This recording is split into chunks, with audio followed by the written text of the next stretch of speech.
Over the weekend, Haaretz reported on Israel's crackdown on foreign activists in the occupied West Bank, stating that at least 16 foreign activists, many of them our Americans, have been expelled from Israel since last October after being detained in the West Bank.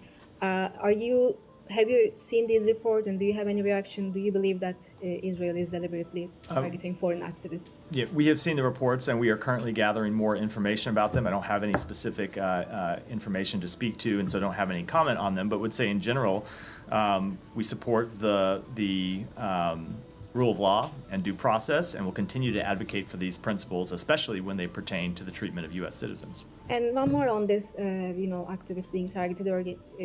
Turkish-American activist Ayşenur Egi was also killed by Israel in the West Bank 69 days ago, and there has been no accountability to this day. Eyewitnesses say she was deliberately targeted by Israeli forces. The last time I raised this issue at the briefing, you told me that you were pressing Israel for answers. Have you received any answers? Do you have any update? No, I don't have an update. That continues to be the case. We have been in contact with the government of Israel, including very recently about this case, to make clear that we wanted to hear from them exactly what happened.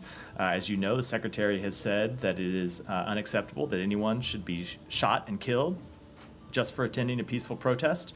And we continue to press the government of Israel to conduct its investigation and to brief us on the results of that investigation. But I don't have an outcome to read out as of yet.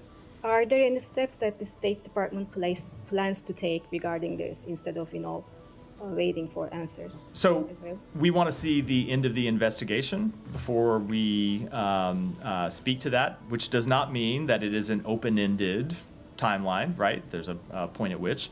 Are we talking about weeks, months, or years? I'm not going to speak to it publicly. We're in conversation with the government of Israel about it.